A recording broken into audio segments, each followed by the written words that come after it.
and welcome to my walking trip. Today we're going to be going to Old Town Temecula. Old Town Temecula is a special place because it feels like you're walking into the past.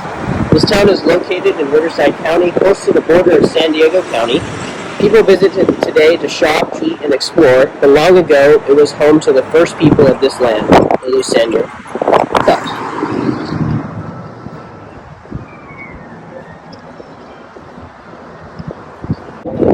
So our tour today is going to start at the Temecula Valley Museum. This museum is pretty small, but it's full of great stories. It's gonna, as you're going to see in a minute, it has pictures, clothes, tools, and other objects from the past where visitors can learn about the Luciano people from the Spanish period, the railroad, and a lot more. So I figured it'd be a good place to start our tour today. So to start, the Luciano people lived here for thousands of years in Temecula. And they lived near the rivers and used the hills for protection. Now the name Temecula actually comes from their language, and it means the place of the sun or the place of fog, which is actually kind of funny because anyone who's been to Temecula knows it can be quite hot, it can be quite a sunny place sometimes. And so you can see here we have some of the Louisiana people's art and some of the just history of the people. Over here on the right, you have a picture and actually a piece of material that they used to build their homes. And in the 1700s, Spanish missionaries came to the area. They built missions and they actually brought their religion to Temecula, which you can see in some of the artifacts over here. They also brought cattle and new crops, and the Louisiana people were forced to work for the Spanish, and many became sick from new diseases that were brought over, and this was a hard time for the native people. Now the Spanish made missions and moved people around, and this changed how the land was ultimately used. And here you can see some artifacts of the religion that they brought over, the Christian religion. Later, Mexico took control of the land, and big ranches were created. Now these ranches raised cattle and horses, and the ranches tend to be big and far apart. And this once again changed the land, and people now live spread out across the land because of this. After the U.S. won the war with Mexico, the land became part of California. At this point, more American settlers came in the 1850s and 1860s, and they built homes, opened stores, and started small farms. But the real change came in 1882, because in that year, the Southern California Railroad reached Temecula. Now this was a big deal. And you can see here is actually an artifact from the Southern Railroad Company where this was started. Now I would say this was a big deal because the train connected Temecula to bigger towns and cities at this point. Temecula was kind of disconnected from these other places, but the railroad had a way of connecting it, and it made it easier for small towns to connect with big cities. Now people could travel faster. Goods could move more easily, and the town started to grow. Hotels, shops, and homes were built near the tracks, as usually happens when societies are built. And this area became what we now call Old Town Temecula. And you see here, this is actually a replica of what Old Town Temecula would have looked like. The geography of the town changed once again as people and businesses moved closer together due to the railroad.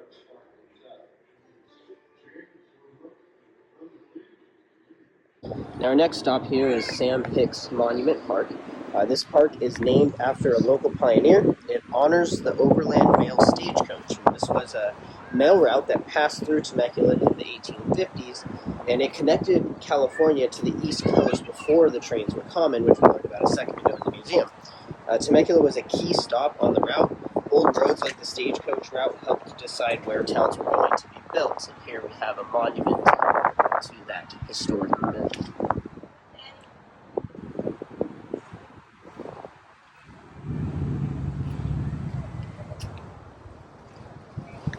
Now, speaking of mail routes, this next stop is going to be the Old Town Temecula Post Office, which is not your typical tourist spot, but nevertheless it is a historical building.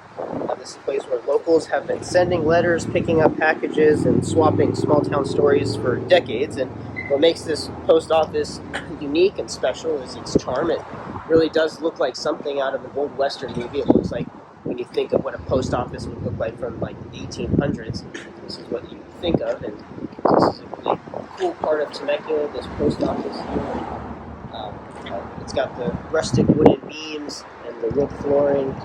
And if you go inside, which we won't do today because it's Sunday and it's closed, but if you go inside, don't be surprised to be greeted by some people who might even know you by name, as this place has been here for quite a while and it's a good local spot.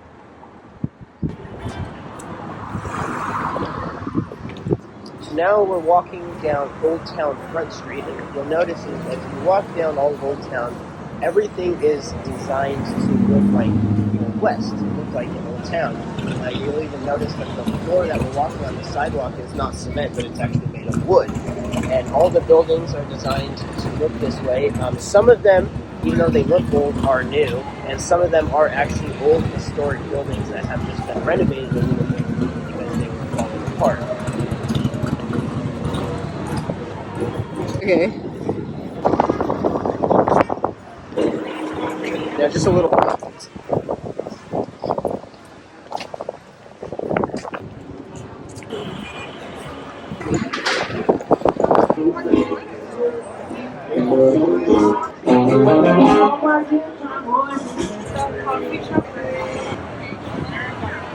Yeah, you're right.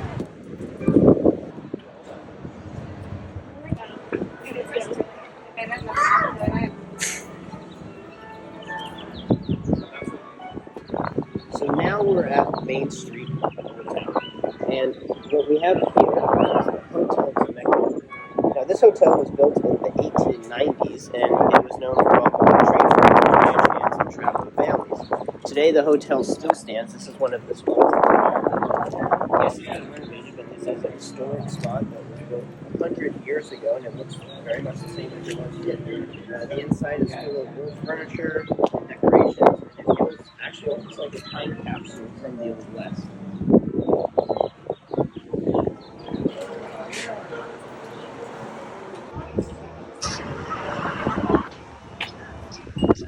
Now, this building might look a little bit more modern compared to some of the other surrounding structures, but it plays a central role in keeping our town alive. This is actually City Hall, which was opened in 2005, and while it's newer, it was actually intentionally designed to look like the rest of it. Inside, you'll find council chambers, city planning offices, and usually a rotating local art exhibit on display in the lobby of City Hall. This is where the city's leadership meets to make decisions that shape the future, all while honoring its past with the historic designs and features.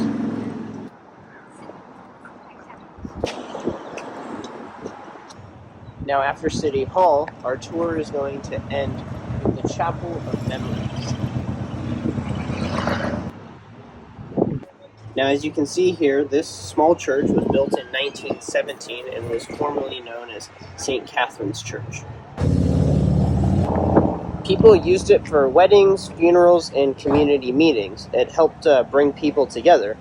This building is simple, but it's a very peaceful place, and it shows how important faith and community was to early settlers.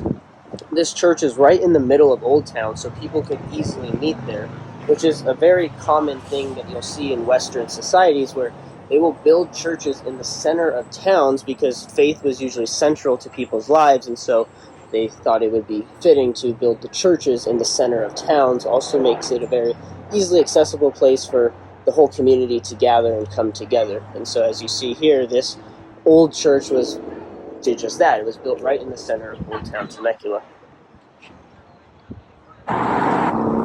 We're now finishing our tour where we started at the entrance of Old Town. Now, this walking tour is short, but it tells a big story. Many groups of people have lived in this area. Each group changed it in some way.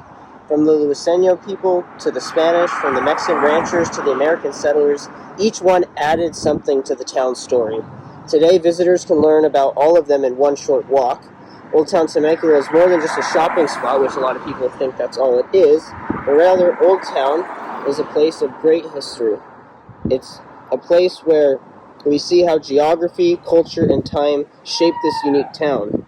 When we look at travel, land use, and how people settled, we can see why Old Town looks the same way it does today as it did 100 years ago.